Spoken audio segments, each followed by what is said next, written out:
Episode 132 दूरियां। मिहिर आंखों में आंसू लिए कहता है, चली जाओ मुग्धा, चली जाओ मेरी जिंदगी से। मैं तुमसे बेइंतहा मोहब्बत करता हूँ और अपनी आखिरी सांस तक तुमसे ही मोहब्बत करता रहूंगा, लेकिन अगर तुम मेरे साथ रहोगी तो मैं जी नहीं पाऊंगा। मुग्धा की आंखों में आंसू गिरते जा रहे हैं, लेकिन वो मिहिर के आंसू पोंछने लगती है। मिहिर उसके हाथ पकड़ लेता है और उसे कसकर अपनी बाहों में जकड़ लेता है। मुग्धा, मेरा बस चले तो मैं आज इसी वक्त मौत को अपने सीने से लगा लूं, लेकिन मामा जी की जिम्मेदारी मुझे ऐसा नहीं करने देती। मैं तुम्हें देखूंगा तो मुझे गौरव खन्ना याद आएगा और तुम्हारा मेरे प्यार को दिया धोखा याद आएगा। चली जाओ मुझे छोड़कर, प्लीज मुग्धा, मैं तुमसे भीख मांगता हूँ। इतना कहकर मिहिर अपना मुंह फेर लेता है।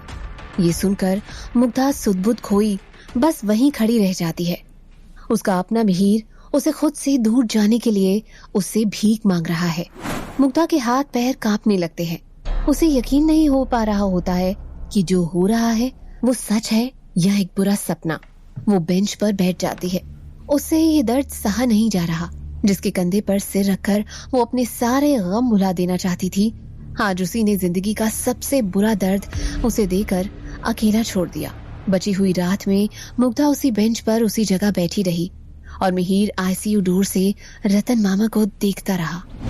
सूरज ने आसमान का सीना चीरकर अंधेरे को मिटा दिया है। अस्पताल के आसपास जूस बेचने वालों ने, नाश्ता बेचने वालों ने अपनी अपनी दुकान लगानी शुरू कर दी है। हॉस्पिटल में भी चारों ओर चहल पहल शुरू हो चुकी है। लोगों की चहलकदमी से हॉस्पिटल में फैला सन्नाटा गुम हो जाता है। मिहिर दूसरी तरफ की बेंच पर बैठा है। उसकी मुग्धा सामने की बेंच पर अभी भी उसी जगह बैठी हुई है। उसकी आंखें झुकी हुई है और वो एक सोच में डूबी हुई है। तभी पृथ्वीराज कॉरिडोर में दाखिल होते हैं और सीधा मिहिर और मुग्धा की तरफ तेज कदमों से चलते हुए आ रहे होते हैं। पृथ्वीराज को देखकर मिहिर हैरान हो जाता है। मुग्धा और मिहिर के करीब आते ही पृथ्वीराज मिहिर को देखते हुए पूछते हैं, क्या हुआ है यहाँ? मुझे अस्पताल से फोन आया था कि कल रात रतन पर किसी ने हमला किया। पृथ्वीराज की आवाज सुनकर मुग्धा भी उनकी तरफ देखती है। पृथ्वीराज आगे पूछते हैं, रतन कैसे हैं अब? और ये कैसा हमला था? किसने किया? मिहिर ने हैरान होते हुए पूछा, आपको कैसे पता चला? हमने तो किसी से कुछ नहीं कहा। ये सुनकर पृथ्वीराज थोड़ा हड़बड़ा जाते हैं। अरे ऐसे कैसे? मुझे पता चला है कि सुबह के 2:30 बजे के आसपास रतन पर हमला हुआ। ये सुनकर मिहिर शक की निगाहों से पृथ्वीराज को एकटक देखता रहता है और पृथ्वीराज की तरफ देखते हुए पूछता है, आपको कैसे पता कि हमला इसी समय हुआ था? उस समय तो यहाँ हॉस्पिटल में मेरे और मुग्धा के अलावा कोई भी नहीं था। मिहिर की बात सुनकर पृथ्वीराज बात को संभालते हैं। मिहिर, शायद तुमको अभी भी मेरी ताकत और मेरी पहुँच के बारे में कुछ नहीं पता। इस अस्पताल के डीन से लेकर वार्ड बॉयज सब मुझे जानते हैं और जब मेरी बेटी यहाँ पर मौजूद है तब अगर यहाँ एक पत्ता भी हिला तो उसकी खबर भी मुझ तक पहुँच ही जाती है। पृथ्वीराज की बात सुनकर मिहिर का शक गहरा जाता है, लेकिन वो आगे कुछ नहीं बोलता। पृथ्वीराज पलटकर मुग्धा को देखते हैं, लेकिन मुग्धा उनसे नजरें नहीं मिला पाती है। पृथ्वीराज बोलते हैं, मुग्धा, मैं तुमसे बाद में बात करूंगा। मुग्धा का सिर नीचे ही रहता है। पृथ्वीराज की आंखें मिहिर से मिलती हैं। मैं हॉस्पिटल की सिक्योरिटी हेड से मिलकर आता हूँ। पृथ्वीराज बिना रुके वहाँ से चले गए। मिहिर ने उन्हें जाते देखा और उसके अगले ही पल मिहिर मुग्धा के पास आया। तुम्हारे पापा की वजह से मेरे मामा जी पर हमला हुआ। वो मेरे मामा जी को मारना चाहते हैं। ये सुनकर मुग्धा हैरान होती हुई कहती है, आप ये क्या कह रहे हैं मिहिर? मेरे पापा तो मामा जी पर अटैक की बात सुनकर यहाँ पर उनकी फिक्र करते हुए आए हैं। मैं मानती हूँ कि आपको मेरे पापा पसंद नहीं है। उन्होंने हमारी जिंदगी में बहुत कुछ गलत किया है, लेकिन वो सारी दुनिया के सामने हम दोनों से माफी मांग चुके हैं। इससे पहले कि मुग्धा आगे कुछ और कहती, मिहिर ने गुस्से में कहा, मैं भी कहाँ सर मार रहा हूँ, जैसा बाप वैसी बेटी। इतना कहकर मिहिर वहाँ से अपने मामा जी के कमरे में चला जाता है। मुग्धा हैरान खड़ी सब देखती रहती है। मिहिर की बातों से तो जैसे हर्ट होना मुग्धा के लिए आम बात होती जा रही होती है। मुग्धा की आंखें एक बार फिर नम हो जाती हैं। तभी पृथ्वीराज सिक्योरिटी हेड के साथ मिहिर के पास आते हैं। मैंने इनसे बात कर ली है, ये रतन को वीआईपी रूम में शिफ्ट कर देंगे। सिक्योरिटी हेड मिहिर से बोलता है, मुझे पहले पता होता कि आप सर के दामाद हैं तो मैंने पहले ही उनको वीआईपी रूम में शिफ्ट कर दिया होता। मिहिर कुछ नहीं बोलता। तभी पृथ्वीराज कहते हैं, मैं रतन से मिलकर निकलता हूँ। लेकिन इससे पहले कि पृथ्वीराज एक भी कदम बढ़ा पाए, मिहिर उनको रोकते हुए कहता है, मामा जी अभी सो रहे हैं। पृथ्वीराज ने सीधा मिहिर की आंखों में देखा। मिहिर ने पलटकर उनकी आंखों में घूर कर देखा। पृथ्वीराज ने एक गहरी सांस भरी और मुड़कर जाने लगे। जैसे ही वो मुग्धा के बगल पहुँचे, अपनी बेटी को देखकर रुक जाते हैं। पृथ्वीराज मुग्धा को एकटक देखते हैं। मुग्धा नजरें चुराने लगती है। पृथ्वीराज बोलते हैं, क्या चल रहा है तुम्हारे और मिहिर के बीच? मुग्धा थोड़ी घबरा जाती है।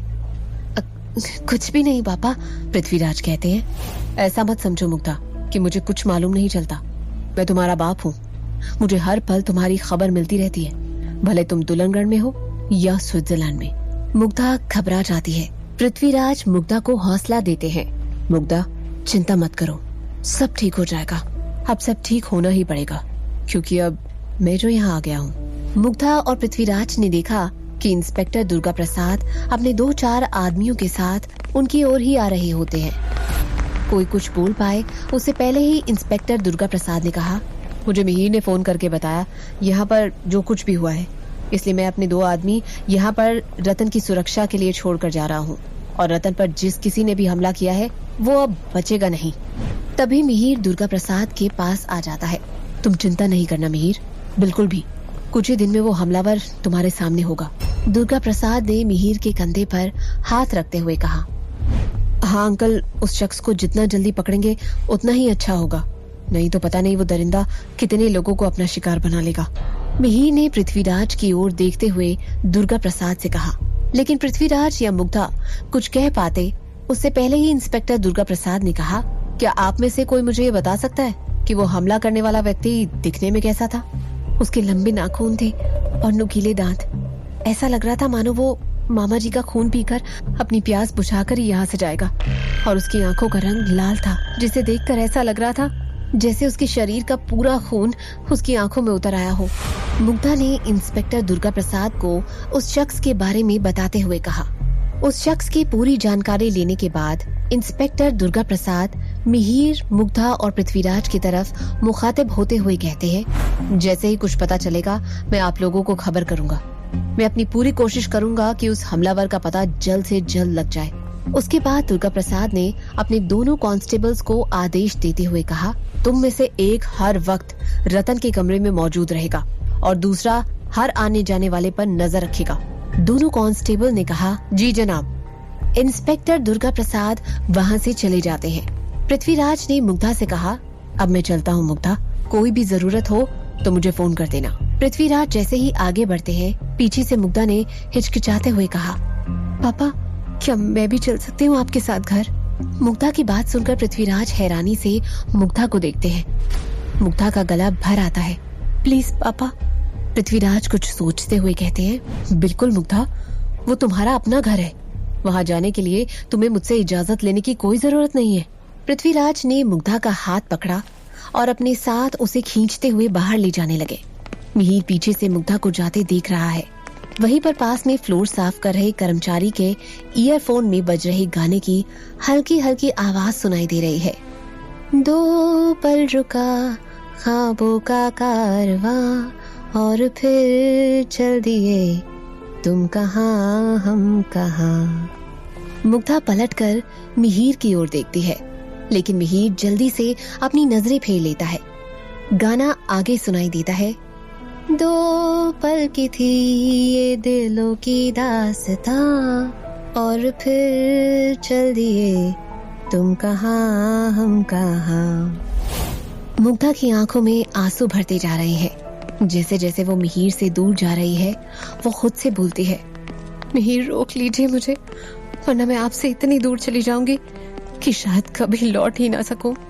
जब मिहिर उसकी तरफ नहीं देखता तो वो अपनी आंसू भरी आंखें फेर लेती है और उसी पल मिहिर पलटकर मुग्धा को देखता है। खुद से बोलता है, मैं तुमको रोकना चाहता हूँ मुग्धा, लेकिन नहीं रोक सकता। हमारे बीच जो कुछ भी था अब वो खत्म हो गया है। हम दोनों की भलाई इसी में है कि हम एक दूसरे के बिना जिए। पृथ्वीराज मुग्धा का हाथ पकड़े उसे अस्पताल से बाहर ले जाते हैं।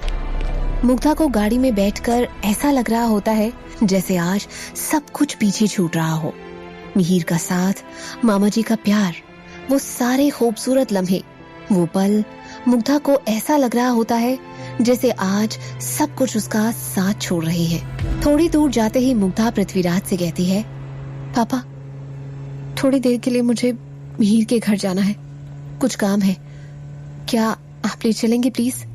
हाँ मुग्धा, क्यों नहीं, पृथ्वीराज ने बहुत ही प्यार से मुग्धा की तरफ देखते हुए कहा। मुग्धा की बात सुनकर पृथ्वीराज ड्राइवर की तरफ देखते हुए कहता है, ड्राइवर गाड़ी को मिहिर के घर की तरफ ले चलो। मिहिर के घर के सामने गाड़ी रुकते ही मुग्धा पृथ्वीराज की तरफ देखते हुए कहती है, पापा आप यहीं रुकिए, मैं बस कुछ देर में अपना सामान लेकर आई। जिसे सुनकर पृथ्वीराज परेशान होते हुए कहते हैं, ये क्या बात हुई बेटा, तुम घर चलो बेशक, लेकिन सामान लेकर? तुम्हारे और मिहिर के बीच आखिर ऐसी क्या बात हो गई है जो तुम सीधे घर छोड़ने की बात कर रही हो? पृथ्वीराज की बात सुनकर मुग्धा की आंखें नम हो जाती है। अपनी नम आंखों को पोंछते हुए मुग्धा पृथ्वीराज की तरफ देखते हुए कहती है, कोई बात नहीं है पापा, मैं बस जाना चाहती हूँ अपने घर। इतना कहकर मुग्धा तुरंत ही गाड़ी से उतरकर घर के अंदर चली जाती है। मुग्धा जब मिहिर के घर में अपना पहला कदम रखती है, उसे वो मंजर याद आ जाता है जब उसने पहली बार मिहिर के घर में कदम रखा था। मुग्धा अपने आंसू पोंछते हुए आगे बढ़ती है। मुग्धा अपने कमरे में पहुंचती है। वो अपना खाली सूटकेस वार्डरोब के ऊपर से उतारती है। उसके बाद वार्डरोब के अंदर से अपने सारे कपड़े जल्दी से सूटकेस में भरती है।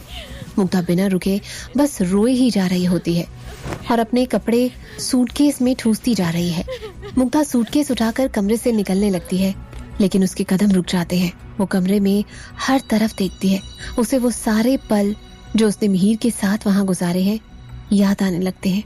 कैसे मिहिर उसे खींच खींच कर कमरे में ले आता था और उससे किसकी मांग करता था। मुग्धा सिर्फ रोई जा रही है। जैसे ही मुग्धा अपना सामान लेकर कमरे से बाहर निकलती है, मुग्धा को याद आता है रतन मामा का प्यार और अपनापन, जिसने मुग्धा को ससुराल में भी हमेशा मायके का ही एहसास करवाया। कैसे वो मामा जी को सुबह चाय बनाकर देती है, कैसे मामा जी उसको अपनी बेटी की तरह आशीर्वाद देते थे। घर को एक बार और निहारती हुई मुग्धा धीरे धीरे घर से बाहर निकल जाती है। बिल्कुल जिस तरह वो इस घर में आई थी, ठीक उसी तरह अपना बैग लेकर घर से बाहर भी चली जाती है। मुग्धा को ये सब याद आ ही रहा होता है कि तभी मुग्धा को बाहर से पृथ्वीराज की आवाज सुनाई देती है, बेटा मुग्धा क्या हुआ, तुम ठीक तो हो? इतनी देर हो गई तुम्हें अंदर गए। अपने आंसू पोंछती हुई मुग्धा पृथ्वीराज की बातों का जवाब देते हुए कहती है, हाँ पापा मैं ठीक हूँ, बस मैं 2 मिनट में आई, आप जरा ड्राइवर को अंदर भेज देंगे? मुग्धा की बात सुनकर पृथ्वीराज ड्राइवर की तरफ अंदर जाने का इशारा करते हुए कहता है, जाओ जरा देख कर आओ, क्यों बुला रही है मुग्धा तुम्हें अंदर? पृथ्वीराज की बात सुनकर ड्राइवर तुरंत ही गाड़ी से उतरकर अंदर की तरफ जाता है। वहाँ घर के अंदर मुग्धा ड्राइवर को अपना सूटकेस देते हुए कहती है, भैया इसे गाड़ी में रख दीजिएगा। ड्राइवर सूटकेस गाड़ी में रखता है और मुग्धा वापस आकर कार में बैठ जाती है। पृथ्वीराज ड्राइवर को घर की तरफ चलने के लिए कहते हैं। मुग्धा भारी मन से पलटकर एक आखिरी बार अपने मिहिर के घर को देखती है, जहां उसके लिए अब कोई जगह नहीं है। आज शायद मुग्धा और मिहिर के साथ का अंत हो रहा था। उनके प्यार का अंत तो शायद कभी नहीं हो सकता है। कई बार अधूरा प्यार ही सच्चा प्यार बन जाता है, भले वो राधा कृष्ण का प्यार हो या लैला मजनू का। अब ये देखना होगा कि मिहिर और मुग्धा के बीच आई दरारें कभी भर भी पाएंगी। क्या जिस गलतफहमी की वजह से ये दोनों प्रेमी अलग हुए हैं, क्या वो गलतफहमी दूर हो जाएगी या शक का बीज मिहिर के अंदर एक दरख्त में तब्दील हो जाएगा? जानने के लिए सुनते रहिए प्यास, सिर्फ पॉकेट FM पर।